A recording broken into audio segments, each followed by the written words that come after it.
Hello students, myself Ajay Singh Solanki, faculty social science Resonance PCCP division. आज हम one shot revision लेकर के आए हैं। चैप्टर का नेम है globalisation and the Indian economy. ये चैप्टर आपके टर्म 2 के अंदर आ रहा है। तो आइए शुरुआत करते हैं हमारे चैप्टर की, globalisation and the Indian economy. आज अगर अपन ग्लोबलाइजेशन की बात करें तो ये एक बहुत वाइड टर्म है जिसके अंदर बहुत सारी चीज़ें आपको देखने को मिलेंगी। तो उसी चीज़ को हम आज पढ़ने वाले हैं, डिटेल के अंदर देखते हैं। ग्लोबलाइजेशन होता क्या है? Globalisation is the integration between countries through foreign trade and foreign investment by multinational company.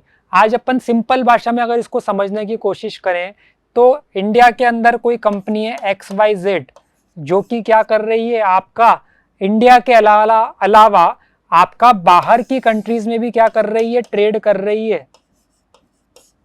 ठीक है, तो कहीं ना कहीं हम कह सकते हैं कि ये ग्लोबलाइजेशन के अंदर पार्ट रहेगा। इसके अलावा MNC जो एक यहाँ पे नाम लिया गया है, ऐसी कंपनियां जो एक से ज्यादा कंट्री में, एक से ज्यादा देश के अंदर ट्रेड व्यापार कर रही हैं, उनको हम क्या बोलते हैं, MNC। तो आइए वापिस से रिपीट करते हैं, क्या हुआ globalisation? It is the integration between countries through, countries के बीच में इंटीग्रेशन कैसे कर रहे हैं अपन? Through foreign trade and foreign investment by MNCs। तो MNC क्या कर रही हैं? MNC क्या कर रही हैं अलग अलग कंट्रीज में? या तो फॉरेन ट्रेड कर रही हैं या फॉरेन इन्वेस्टमेंट कर रही हैं। तो आई होप पहला पार्ट आपका क्लियर हो गया होगा, और यही आपका कई बार क्वेश्चन भी बन जाता है, ग्लोबलाइजेशन क्या होता है। तो ये कहीं ना कहीं टर्म हमारे को हेल्प करेगी हमारे आंसर लिखने में। While the interconnectivity across the countries has many dimensions, cultural, political, social and economic, this chapter looks at globalization in a more limited sense। तो हाँ, हम कह सकते हैं कि ग्लोबलाइजेशन बहुत सारे पर्सपेक्टिव में हम यहाँ पे बात करते हैं, बट यहाँ पर हमारे को 10th क्लास के अंदर एक बेसिक यहाँ पे इंट्रो लेना है कि ग्लोबलाइजेशन के अंदर क्या क्या चेंजेस हुए थे 1991 के बाद, कैसे हमारे इंडिया में एक्सपोर्ट और इम्पोर्ट का जो सिनेरियो था वो चेंज हुआ था। Now the Indian situation at the time of independence. आइए हम देख लेते हैं एक बार क्या बोला गया है। आपका एक सवाल आता है कि आजादी के बाद हमने इतना टाइम क्यों लगाया 1991 तक। अच्छा जी, बार बार 1991 आ रहा है, क्यों हुआ था 1991 में? उस टाइम पे जो आपके फाइनेंस मिनिस्टर थे मनमोहन सिंह, उन्होंने नई इकोनॉमिक पॉलिसी लेकर के आए जिसके अंदर लिबरलाइजेशन, प्राइवेटाइजेशन और ग्लोबलाइजेशन, ये 3 टर्म्स जो हैं आपकी, या 3 आपके ये अलग अलग चीजों को इंट्रोड्यूस किया गया था। आइए देखते हैं। तो एक सवाल बनता है फिर यहाँ पे कि सर अपन 1947 में आजाद हो गए तो 91 तक अपन ने क्यों वेट किया? एक रीजन यहाँ पर हमारे को देखने को ये मिलता है कि उससे पहले भी हमारे कंट्री को बाहर से क्या किया था, यूरोप के अंदर हम देखें तो उन्होंने, ब्रिटिशर्स ने कॉलोनी बना लिया था। ठीक है, वापिस से ऐसा ना हो कि कोई और कंट्री क्या कर ले, कॉलोनी बना ले। दूसरा एक अपन रीजन देख सकते हैं कि जो इंडिया के अंदर नई नई इंडस्ट्रीज लग रही थी, उनको एक टफ कंपटीशन मिल रहा था बाहर की कंपनी से, तो वो खुद ग्रो कर पाए, खुद सस्टेन कर पाए, तब तो हम किसी बाहर की कंपनी को अलाउ कर सकते हैं कि वो आकर के यहाँ पर अपना प्लांट लगाएं या ट्रेड करें। अच्छा, आपने देखा था आजादी के पहले भी कैसे बाहर से मशीन मेड जो गुड्स आते थे, स्पेशली टेक्सटाइल्स वाला अगर अपन मार्केट देखें तो जो बाहर से मशीन में बना हुआ कपड़ा था वो सस्ता आ रहा था, और यहाँ पे जो हमारा कपड़ा बन रहा था उसके प्राइजेस भी ज़्यादा थे, तो वो उतना सेल नहीं हो पाता था। तो कुछ टाइम तक हमने अपना जो एक्सपोर्ट और इम्पोर्ट था उसको रोक करके रखा। रोकने का मतलब ये नहीं कि बिल्कुल ही हम ट्रेडिंग नहीं कर रहे हैं, करते थे। आपका पेट्रोल की बात कर लें, डीजल की बात कर लें, कई सारे ऐसे मिनरल्स थे जिनका एक्सपोर्ट इंपोर्ट होता रहा 91 तक भी, बट एक वो लिमिटेड स्कोप में हुआ कि जितना रिक्वायरमेंट है हम उतना ही क्या करेंगे, उसका ट्रेड करेंगे। India face shortage of resources at the time of independence, decision has to be made keeping scarcity of resources in mind. तो जो जैसा कि मैंने बताया कि जितना रिक्वायरमेंट है उतना ही हमने उस टाइम पे क्या किया, ट्रेड किया। और बाद में फिर आपन ने मिक्स इकोनॉमी वाली पॉलिसी को आपका क्या किया, अडॉप्ट किया। A mixed economy means that part of the economy is left to the free market and part is managed by the government. तो इंडिया में अगर अपन देखें तो कुछ पार्ट तो आपका फ्री मार्केट के अंदर आएगा और किसी के अंदर कुछ ऐसे सेगमेंट है जहां पर गवर्नमेंट की इंटरवेंशन रहेगी। हम डिफेंस की बात करें, हम रेलवे की बात करें तो गवर्नमेंट वाले पार्ट में, हम फ्री मार्केट की बात करें तो यहाँ पर आपका एजुकेशन सेक्टर का हम एग्जाम्पल ले सकते हैं। यहाँ पर हम और भी ऐसे एग्जाम्पल ले सकते हैं जहाँ पर आपका बाकी प्राइवेट फर्म्स भी क्या कर सकती हैं, इजीली क्या कर सकती हैं, आकर के अपना बिजनेस कर सकती हैं। जैसे कि आपका टेलीकम्युनिकेशन हो गया। अब एक तरफ तो हमारे पास BSNL है, भारत संचार निगम लिमिटेड, और एक तरफ आपकी प्राइवेट कंपनीज है, जियो हो गया, एयरटेल हो गया, वोडाफोन, आइडिया, ये सब भी तो ऑपरेट कर रहे हैं ना मार्केट के अंदर। ठीक है, तो मिक्स्ड इकोनॉमी जहाँ पे कुछ सेगमेंट्स तो आप फ्री मार्केट के अंदर प्राइवेट प्लेयर्स भी उसमें इन्वेस्ट कर सकते हैं, ट्रेड कर सकते हैं, और कुछ पार्ट पे गवर्नमेंट का इंटरवेंशन रहता है, वहां पर गवर्नमेंट ही क्या करेगी, ऑपरेट करेगी। आगे बढ़ते हैं। Globalisation and the Indian economy. Gone are the days when Ambassador and Fiat were the only cars on Indian roads। बिल्कुल सही बात है। आपको यहाँ पे मैं एक फैक्ट बताऊं कि आज से 20-25 साल पहले की बात करें तो आपको अगर कार खरीदनी है तो उसके लिए वेटिंग लगा करती थी। ऐसा नहीं है कि आपने कार बुक करा दी अगले दिन आपको आ जाएगी। आपने कार बुकिंग करा दी, आपको 1 महीने की, 2 महीने की, 3 महीने तक की वेटिंग रहती थी, वेट करना पड़ता था, क्योंकि उतना प्रोडक्शन नहीं हो पाता था पहले कभी। बट जब ग्लोबलाइजेशन की हम बात करें, जब ग्लोबलाइजेशन आया उसके बाद आपका जब बाहर की कंपनियां उसने अपने यहाँ पे कारखाने, इंडस्ट्रीज लगाना चालू करी, तो उसके बाद लगातार नए नए मॉडल्स बनते हुए गए, नई नई कंपनियों ने अपने सेगमेंट अलग अलग उतारे, और आज अगर अपन देखें तो उतना ज़्यादा हमें वेट नहीं करना पड़ता है। Today Indians are buying car produced by nearly all the top companies in the world. तो अपन अगर एग्जाम्पल लें तो इंडिया में आपका कितनी सारी कंपनीज हैं ऑटोमोबाइल के अंदर, जो कि कुछ बाहर से भी हैं। ऑडी की बात कर लेते हैं, मर्सिडीज की बात कर लेते हैं, रेनॉ की बात कर लेते हैं, आपका किया की बात कर लेते हैं। बट ये सब अपने इंडिया के अंदर क्या कर रखा है इन्होंने, प्लांट भी हो सकते हैं और इनके यहाँ पर हम कह सकते हैं कार्स को भी ये सेल कर रहे हैं। ठीक है। A similar explosion of brands can be seen for many other goods from shirts, television to processed fruit juice. In a matter of years, our market have been transformed। बिल्कुल आज से कई साल पहले हम क्या क्या करते थे, SMS कर रहे हैं, कॉलिंग कर रहे हैं STD PCO के थ्रू। बट आप तो आपका क्या आ गया है, व्हाट्सएप आ गया है। आप व्हाट्सएप पे कॉल कर सकते हैं, वीडियो कॉल कर सकते हैं, व्हाट्सएप पे आप टेक्स्ट मैसेज भेजेंगे, हाथों हाथ भेजा जाएगा। जबकि किसी जमाने में हम SMS किया करते थे, या उससे भी पहले की बात करें तो लेटर लिखा करते थे, जो कि कई दिन लगाता था पहुंचने में। आजकल तो with in a fraction of second आपने व्हाट्सएप पे मैसेज किया और सामने वाले पर्सन के पास वो पहुंच जाता है। Now new economic policy of 1991। तो हमने इसके बारे में अभी पहले भी बात करी कि 1991 में PV नरसिम्हा राव की लीडरशिप के अंदर हम न्यू इकोनॉमिक पॉलिसी लेकर के आए, और इसके बाद क्या हुआ, हमारे इंडियन इकोनॉमी को ग्लोबल एक्सपोजर मिला। मतलब दोनों तरह से काम हो रहा था। बाहर की कंपनी भी इंडिया के अंदर आकर के अपना बिजनेस कर रही थी, ट्रेडिंग कर रही थी, और इंडिया की कंपनीज भी अब बाहर जाकर के बिजनेस कर सकती थी। क्या कोई ऐसा एग्जाम्पल है हमारे पास कि हमारी इंडिया की कंपनीज बाहर कर रही हैं? बिल्कुल। TCS की हम बात कर सकते हैं, इसके अलावा पतंजलि आयुर्वेद, ठीक है, आपका उनके जो प्रोडक्ट्स हैं इंडिया के अलावा बाहर भी सेल होते हैं। फिर बात करें अपन, in the new economic policy PV Narasimha Rao government reduced the import duties, open reserve sector for the private players, devalued the Indian currency to increase the export. तो ये कुछ तरीके थे जिससे कि हम बाहर के प्लेयर्स को इनवाइट कर सकते हैं कि आप इंडिया के अंदर आकर के, इंडिया के मार्केट में आकर के इसमें या तो इन्वेस्ट करें या प्लांट्स लगाएं।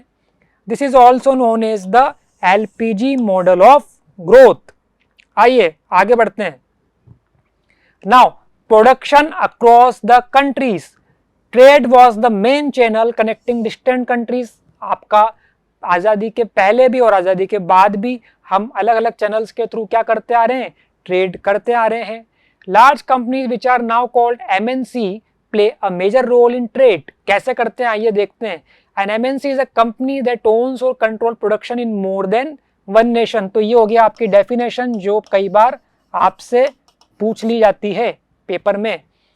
MNC set up offices and factories for production in regions where they can get cheap labor and other resources so that the company can earn greater profit। कैसे करते हैं आइए देखते हैं।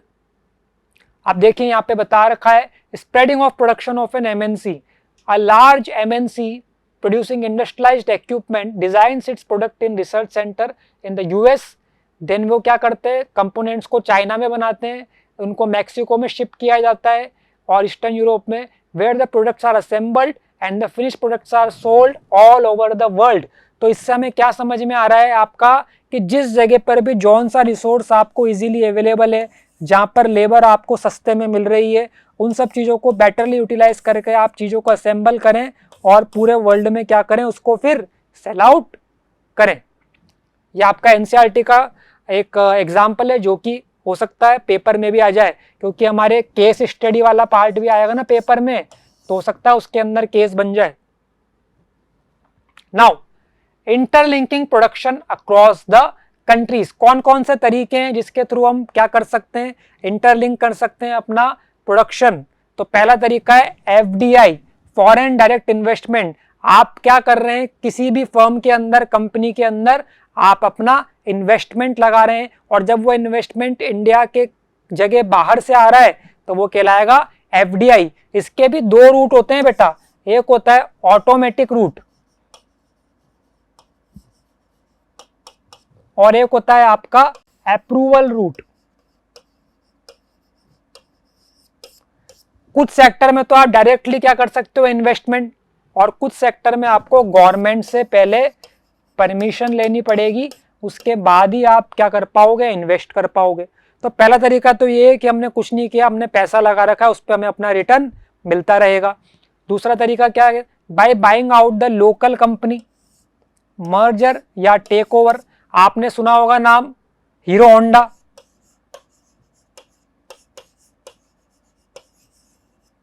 मारुति सुजुकी। तो ये क्या है, जब दो कंपनी आपस में मिक्स होकर के काम कर रही है, मर्जर या टेक ओवर, जब एक कंपनी ने दूसरी कंपनी को क्या कर लिया है, कंप्लीटली टेक ओवर कर लिया है। या एक तरीका क्या है कि आपने कोई लोकल कंपनी को परचेज कर लिया है और अब आप वहां पर अपना बिजनेस रन करेंगे। सर ऐसा क्यों करते हैं, क्योंकि जो लोकल कंपनी उन्हें पता है कि मार्केट में क्या सिचुएशन है, रॉ मटेरियल कहाँ से आएगा, लेबर कहाँ से आएगी, मार्केट में अभी कौन सी चीज ज्यादा सेल हो रही है, मार्केट का क्या स्ट्रेटेजी है, तो आप उस लोकल कंपनी के थ्रू उन चीजों को जान सकते हैं। आइए आगे और क्या दे रखा है आपका, और दे रखा है आपका बाय एंटरिंग इनटू पार्टनरशिप और ज्वाइंट वेंचर। अब पार्टनरशिप में हम अगर बात करें तो जरूरी नहीं है कि आपका पूरे बिजनेस के अंदर, आपका एक पूरा बिजनेस है, एक इंडस्ट्री, उसके पूरे के पूरे सेगमेंट को आपने क्या कर दिया, किसी के साथ उसके अंदर पार्टनरशिप कर ली है। आपका बिजनेस का किसी एक सेगमेंट को आप क्या कर सकते हो, उसके अंदर पार्टनरशिप कर सकते हो, उसके अंदर आप ज्वाइंट वेंचर कर सकते हो। एग्जाम्पल से हम समझते हैं, आपका कोई कंपनी है जो कि क्या कर रही है, गारमेंट्स बना रही है, रेडीमेड गारमेंट्स। अब उसके अंदर जो कस्टमर केयर वाला पार्ट रहता है, जहाँ पर कस्टमर्स जो हैं कॉल कर सकते हैं, तो वो वाला पार्ट के लिए उसने पार्टनरशिप कर ली किसी BPO के साथ, और वो वाला काम वो BPO वाली कंपनी देख रही है। तो पार्टनरशिप में क्या है, आपका किसी एक सेगमेंट की आपने पार्टनरशिप कर ली, एक पर्टिकुलर टाइम के लिए आपने पार्टनरशिप कर ली कि मतलब साल भर के लिए पार्टनरशिप है या 2 साल के लिए, जरूरी नहीं है कि जिंदगी भर हम साथ में रहेंगे। एक पर्टिकुलर किसी प्रोजेक्ट के लिए आपने पार्टनरशिप कर ली कि ये प्रोजेक्ट खत्म हो जाएगा तो फिर हम अपनी पार्टनरशिप क्या कर लेंगे, डिसॉल्व कर लेंगे। ठीक है, तो कंफ्यूज नहीं होना है अपने को पार्टनरशिप वाले पार्ट पर और मर्जर वाले पार्ट में। यहां पर लीगल फॉर्मेलिटीज ज्यादा रहती है, ठीक है ना।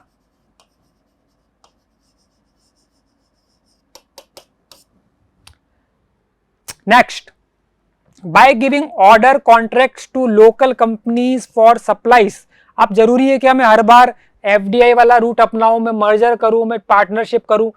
साल के 12 महीने में से 2 ही ऐसे महीने आते हैं जब मेरी सेल ज्यादा होती है। फॉर एग्जाम्पल, अगर मेरी मिठाई की दुकान है, ठीक है ना, तो दिवाली का टाइम हो गया, होली का टाइम हो गया, तभी सेल ज़्यादा होती है कंपैरिजन रोज की सेल से। तो मैं उस टाइम पर कोई और मेरा कोई मिलने वाला है जिसका भी मिठाई का काम है, तो मैं उनको ऑर्डर दे देता हूँ, उनसे मिठाई बनवा करके और मार्केट में सेल कर देता हूँ।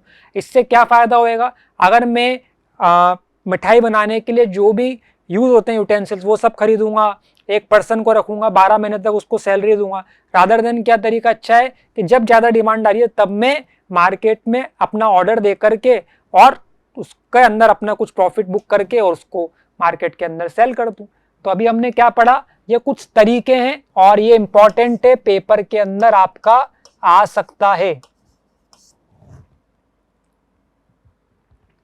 एफडीआई हमने बात कर ली है। एफडीआई के अंदर क्या है आपका, the money that is spent to buy assets such as land, building, machine and another equipment is called investment. ये इंडिविजुअल सवाल बनता है आपका,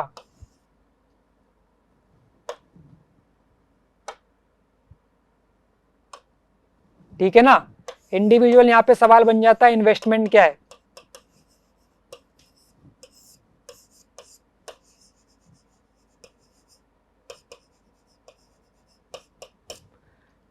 An investment backed by MNC is called foreign investment. MNC are exerting a strong influence on production at distant location due to low cost. तो ये हम पहले discuss कर चुके हैं। बाइंग आउट लोकल कंपनी, अब यहाँ पर आपको एक एनसीईआरटी के अंदर केस दे रखा है जो हो सकता है पेपर में भी आ जाए।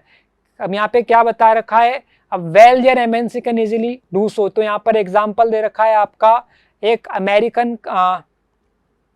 नाउ एन एग्जांपल, यहां से शुरू करते हैं अपन। An example of merger of local company by an MNC is Cargill food.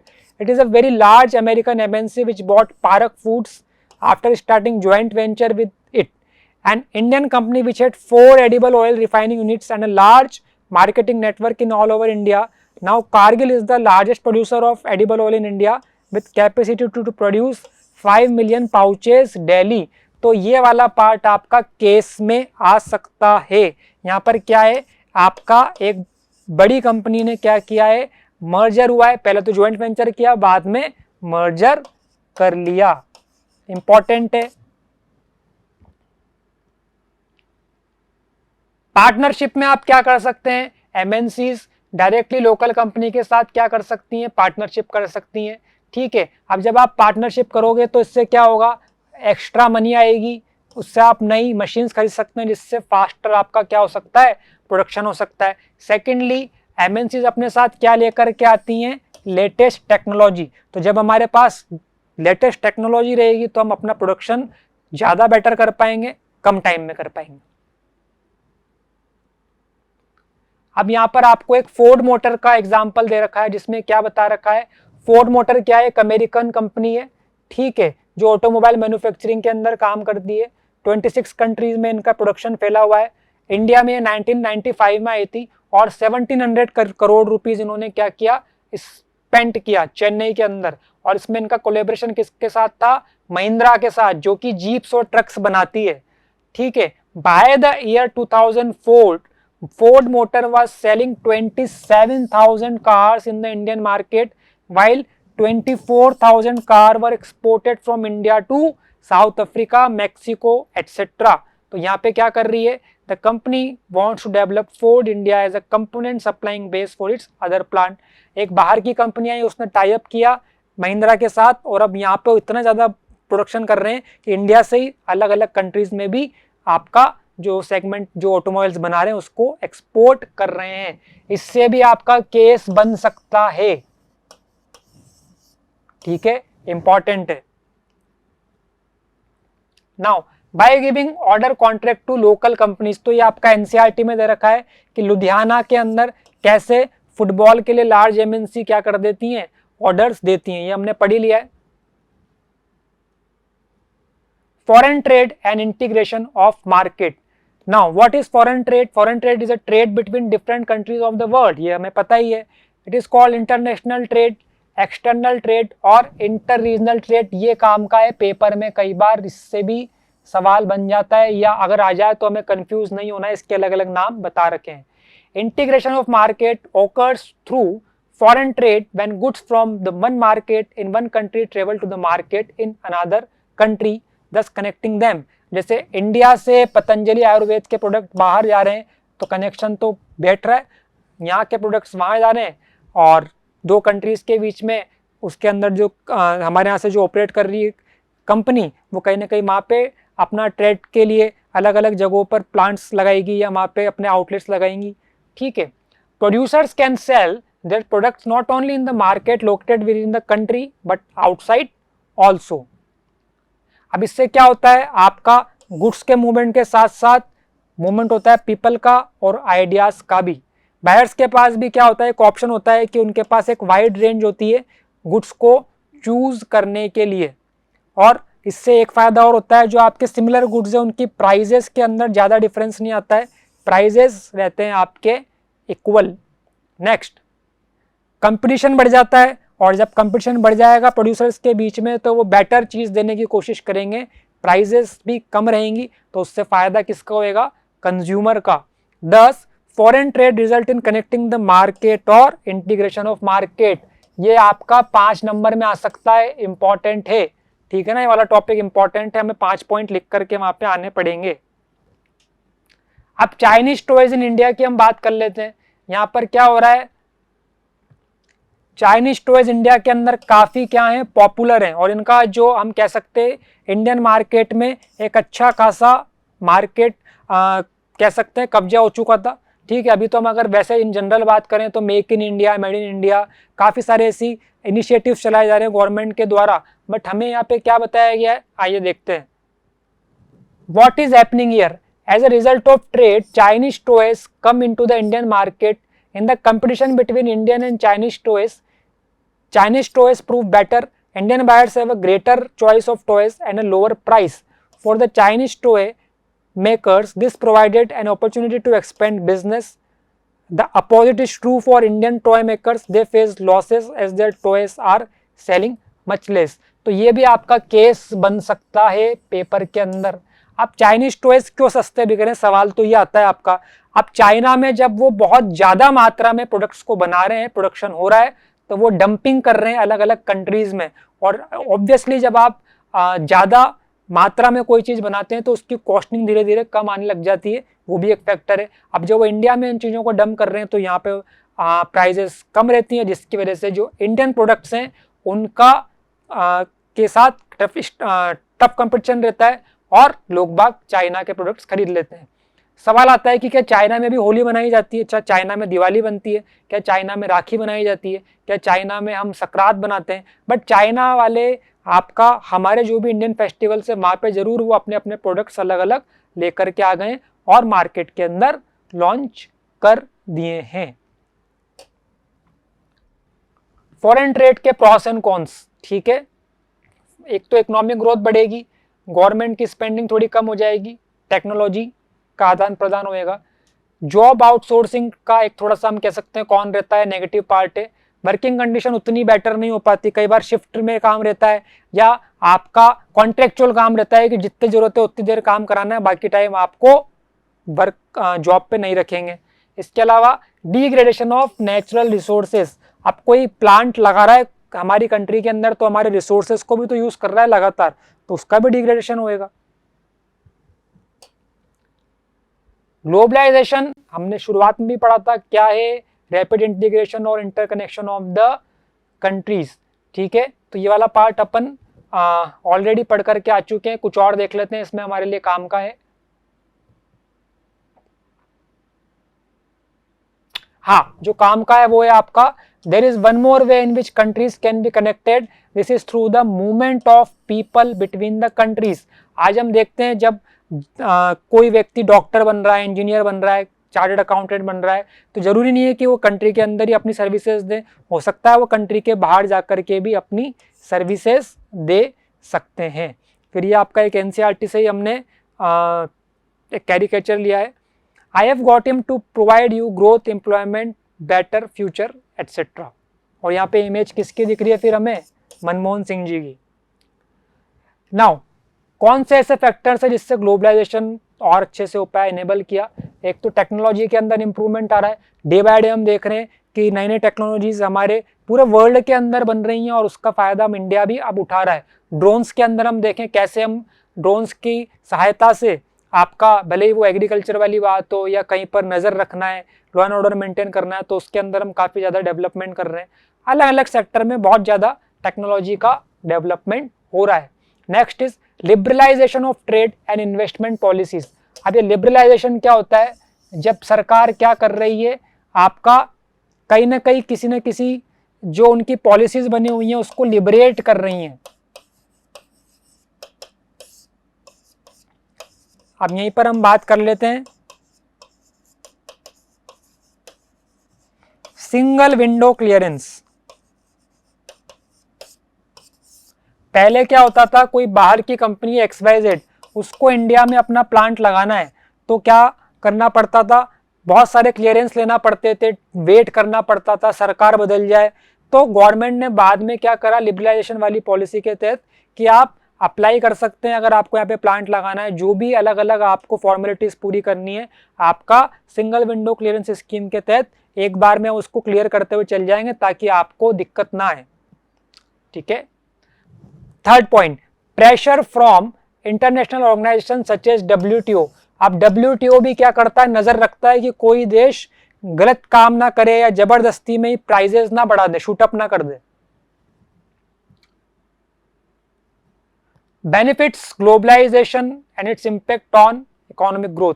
तो बेनिफिट्स क्या है, टेक्नोलॉजिकल इनोवेशन हमें देखने को मिलता है। ठीक है। इकोनॉमीज ऑफ स्केल, ये क्या होता है, अब आपका जब आप ज्यादा से ज्यादा क्या कर रहे हैं, प्रोडक्शन कर रहे हैं, तो उसमें कॉस्टिंग आपकी कम आती है। ठीक है। रिस्क में क्या है हमारा, interdependence, threat to sovereignty, inequitable distribution, और एक बेनिफिट में क्या दे रखा है, FDI। तो ये कई बार सवाल आ जाता है ग्लोबलाइजेशन का पॉजिटिव और आपका नेगेटिव इंपैक्ट। ठीक है। पॉजिटिव और नेगेटिव इंपैक्ट, तो हम ये पॉइंट्स लिख सकते हैं वहां पे।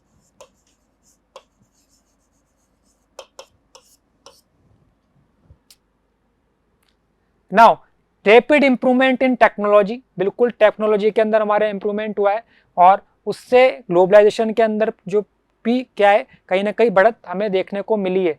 This has made possible much faster delivery of goods across long distances at lower cost. बिल्कुल सही बात है, ऐसा हुआ भी है। आज अगर टेक्नोलॉजी हम देखें तो उसके थ्रू हम अभी लेटेस्ट एग्जांपल ले सकते हैं कि ड्रोन्स के थ्रू अब क्या कर रहे हैं, कुछ जगहों पर आपका पिज्जा वगैरह डिलीवर किया जा रहा है। नई नई चीजें आ रही हैं मार्केट के अंदर। The development in information and communication technology have totally revolutionised the way trade is conducted. ICT का बहुत बड़ा रोल है। आज आपको मैंने जैसे स्टार्टिंग में भी बताया था कि आप कितनी आसानी से अपने घर पे बैठे बैठे अगर आपके पास नेट कनेक्टिविटी है तो किसी के साथ भी कनेक्ट कर सकते हैं। हमने देखा कि पैंडेमिक के टाइम पे हम कैसे ऑनलाइन क्लासेस ले रहे थे। तो ये सब इंफॉर्मेशन टेक्नोलॉजी का कमाल ही है कि आज कनेक्टिविटी बनी रही, हम आपको पढ़ा सके लगातार अलग अलग मीडियम्स के थ्रू। फिर क्या दे रखा है, telecommunication facilities, telegraph, telephone, mobile phone, fax and satellite communication devices are used to contact one another around the world to access the information instantly and communicate from remote areas। अब container वाली बात की गई है यहाँ पे। Goods को क्या कर देते हैं, मैं इधर आ जाता हूँ। Goods are placed in containers that can be loaded into ships, railways, planes and trucks. Containers have led to huge reduction in port handling cost and increase the speed with which export can reach market. तो इस पे भी हम कह सकते हैं कि आपका केस बन सकता है। बेसिक बात बता रखी है, कॉस्टिंग कम हो गई और ज़्यादा मात्रा में हम प्रोडक्ट्स को, गुड्स को ट्रांसपोर्ट कर सकते हैं एक जगह से दूसरी जगह पर। यूजिंग IT इन ग्लोबलाइजेशन, तो यहाँ पे मैगजीन का एग्जाम्पल है। कैसे एक मैगजीन है जो कि पब्लिश हो रही है लंदन में, ठीक है, बट उसका डिज़ाइन और प्रिंटिंग कहाँ पर हो रही है, आपका दिल्ली में। तो एक बेसिक बात बता रखी है। इस चैप्टर में आप देखेंगे बहुत सारे आपको एग्जाम्पल्स दे रखे हैं और वो हर एग्जाम्पल आपका इंपॉर्टेंट है क्योंकि पेपर में आपको पता है 2 केस स्टडी आएंगी, तो हो सकता है इस बार एक केस स्टडी आपका ग्लोबलाइजेशन वाले चैप्टर से ही आ जाए। Liberalisation of trade and investment policies, आइए देखते हैं इसके अंदर हमें क्या पढ़ना है। Trade barriers are some restrictions that have been set up by government, और करना भी चाहिए, कहीं ना कहीं हमें ट्रेड बैरियर लगा के रखना पड़ता है, जरूरत पड़ने पर हम उसको लिबरेट कर सकते हैं और जरूरत पड़ने पर हम रेस्ट्रिक्शंस वापस लगा भी सकते हैं। The government can use trade barriers to increase और decrease the foreign trade and to decide what kind of goods and how much of it should be come in the country. तो ये वाली line हमारे लिए important है, इसको हमें ध्यान रखना है। Tax on imports is an example of trade barrier. बाहर से आप कोई चीज मंगा रहे हैं तो उसके ऊपर टैक्स लगेगा। एग्जाम्पल के तौर पे आप बाहर गए घूमने, आप लैपटॉप लेकर के आ गए, आप कुछ और इलेक्ट्रॉनिक इक्विपमेंट्स लेकर के आए, तो उसके ऊपर कुछ ना कुछ कस्टम ड्यूटी तो लगती है ना। रिमूविंग बैरियर्स और restriction set by the government on trade is known as liberalisation. तो अब आपने जितना भी पहले जो भी पॉलिसीज बना रखी हैं या जो आपने कुछ टैक्स वगैरह लगा रखे हैं उनके अंदर कमी करना या उनको हटा देना, ये क्या कहलाएगा? Liberalisation. When the government imposes less restrictions than before, it is said to be more liberal, जो भी अपन ने बात करी भी थी थोड़ी देर पहले। तो इंडिया के अंदर इकोनॉमिक लिबरलाइजेशन के बाद क्या हुआ, जो कि 1991 में शुरू हुआ था, it resulted in the removal of control to encourage the economic development. अब pressure from international organisation such as WTO। तो यहाँ पे WTO की एक ब्रीफ आपका इंट्रो दे रखा है जो अपन पहले भी क्लासेस के अंदर पढ़ करके आ चुके हैं। जो मेन चीज है वो क्या है कि WTO 1995 में एस्टेब्लिश हुआ था। एजेंडा क्या है WTO का? To help global economy recover from the WWT, then global development करना, ठीक है, free trade and free market. इसकी जो मेंबर कंट्रीज हैं उनके लिए आपका अलग अलग जो ट्रेड प्रैक्टिसेस हैं या फ्री ट्रेड एग्रीमेंट हैं, अलग अलग कंट्रीज के बीच में एक हम कह सकते हैं कि सामंजस्य बना करके रखना कि वो सब इजी वे में ट्रेड कर सकें। नाउ WTO क्या है? एक ऑर्गेनाइजेशन है जिसका मकसद है लिबरलाइज करना इंटरनेशनल ट्रेड को। 164 कंट्रीज हैं and it has established rules for developed countries regarding international trade so that this countries can allow trade for all. और ये आपका WTO का symbol. Now debate on trade practices. अब यहाँ पर क्या है आपका, क्या बता रखा है आप देख लेते हैं एक बार। It is a typical cotton farm in USA that consist of thousand of acres owned by a huge corporation that will sell cotton abroad at lower prices. तो यहाँ पे तो ये कॉटन का बता रखा है, और देख लेते हैं यहाँ पे क्या दे रखा है।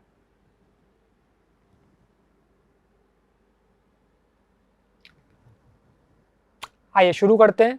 You have seen in chapter 2 that the agriculture sector provide the bulk of employment and a significant portion of the GDP in India। चलिए इतना काम का नहीं है हमारा, हम डायरेक्ट आते हैं हमारे लिए जो काम का है।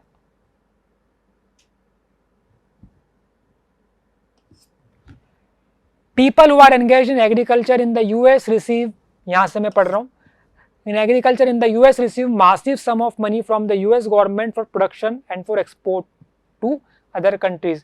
Due to this massive money that they receive, US farmers can sell the farm products at abnormally low price। अगर मुझे कोई प्रोडक्ट 100 रुपये में बेचना है और मुझे गवर्नमेंट हेल्प कर रही है तो मैं क्या कर सकता हूँ, उसको सस्ते दाम में बेच सकता हूँ क्योंकि बचा हुआ पैसा मैं गवर्नमेंट से ले ही रहा हूँ, बट अल्टीमेटली जिस जगह पे मैं बेच रहा हूँ वहाँ का मार्केट तो मैं बिगाड़ दूंगा ना। तो यही चीज़ इसके अंदर आपको बताने की कोशिश की गई है और यहाँ से मैं मानता हूँ कि केस आपका बन सकता है, ठीक है। तो ऐसा डेवलप्ड कंट्रीज ने ऐसा ना करें डेवलपिंग कंट्रीज के साथ, और इसके लिए WTO भी अपने कुछ रूल्स बनाता है ताकि ऐसी प्रैक्टिसेस ना हो पाए। Impact of globalisation in India. अब it has provided greater choice to consumers जिनके पास क्वालिटी प्रोडक्ट्स हैं, लो प्राइस पे जो मिलते हैं। हायर स्टैंडर्ड ऑफ लिविंग, आज हमारे पास अलग अलग सर्विसेज हैं जिनको हम अवेल कर सकते हैं। आपका मल्टीप्लेक्स बने, उसके अंदर अलग अलग तरीके के मॉल्स बने, इसके अंदर हम क्या कर सकते हैं, आराम से बैठ करके मूवीज़ देख सकते हैं, अलग अलग सर्विसेज को एंजॉय कर सकते हैं। It has created new opportunity for companies providing services particularly in the IT sector. IT अब कौन सा है हमारा, पेपर में आ सकता है। अब what are the steps to attract the foreign investment. तो इसके लिए हमने क्या बना रखा है, अलग अलग इंडस्ट्रियल जोन्स बना रखे हैं that are called the special economic zone या सेज। सेज जब आप सेटअप करते हैं तो गवर्नमेंट क्या करती है, एक बड़ा सा हिस्सा जिसको स्पेसिफिकली रखा जाता है जहाँ पर फॉरेन प्लेयर्स आकर के, फॉरेन कंपनीज आकर के अपने प्लांट लगा सकती हैं, और वहाँ पे गवर्नमेंट कुछ स्टार्टिंग में रिबेट भी देती है, कुछ पर्क्स भी देती है। जैसे कि क्या है आइए देखते हैं। यहाँ पर आपका वर्ल्ड क्लास फैसिलिटीज रहती है, electricity, water, roads, storage, recreational and educational facilities. Companies who set up production unit in the SEZ do not have to pay tax for an initial period of 5 year. ये important है और इसका भी case बन सकता है या basic बन सकता है कि what are the steps that are taken by the government to attract the foreign investment. अब गवर्नमेंट ने फ्लेक्सिबिलिटी भी अलाउ कर दी है लेबर लॉस के अंदर to attract the foreign investment, और इसका एम, इससे दिक्कत फिर क्या आती है चलिए देखते हैं। In the recent years the government has allowed companies to ignore many of these. Instead of hiring workers on a regular basis, company hire workers flexibly for short period when there is intense pressure of work. This is done to reduce the cost of labor for the company. But इससे दिक्कत क्या है कि आपका जो workers हैं उनकी job के एक सिक्योरिटी नहीं है, फुल टाइम उनके पास एम्प्लॉयमेंट नहीं रहेगा, तो कहीं ना कहीं वो फिर बाद में सफ़र करेंगे। अब देखिए यहाँ पे एक और, यहाँ पे आपका एनसीईआरटी से मैंने लिया है, रवि हैं जो कि क्या काम कर रहे हैं, कैपेसिटर बनाने का काम करते हैं। कैपेसिटर आपका कई सारे इलेक्ट्रॉनिक इक्विपमेंट्स के अंदर, अप्लायंसेस के अंदर यूज़ होता है। इनिशियल ईयर्स में उन्होंने काफ़ी अच्छा बिजनेस सेटअप किया, बट बाद में जब बाहर से कैपेसिटर आना चालू हुए तो उनका बिजनेस क्या हो गया, डाउन हो गया, जिसकी वजह से उनको सफ़र करना पड़ा। तो ये इसका एक शॉर्ट में मैंने आपको कंक्लूजन बताया। फिर आपका देखते हैं आगे, competition and uncertain employment. Globalization and the pressure of competition have substantially changed the lives of workers. Faced with growing competition, most employers these days prefer to employ workers flexibly. मतलब कि एक fix employment नहीं रहेगा, जब आपका जरूरत पड़ेगी बुला लेंगे, जब जरूरत नहीं पड़ेगी आपका क्या कर देंगे, आप घर जा सकते हैं। आइए देखते हैं, let us see how the workers in the garment export industry in India and having to bear this pressure of competition.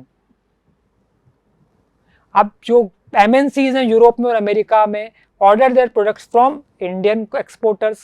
These large MNC with worldwide network look for the cheapest good in order to maximize their profit.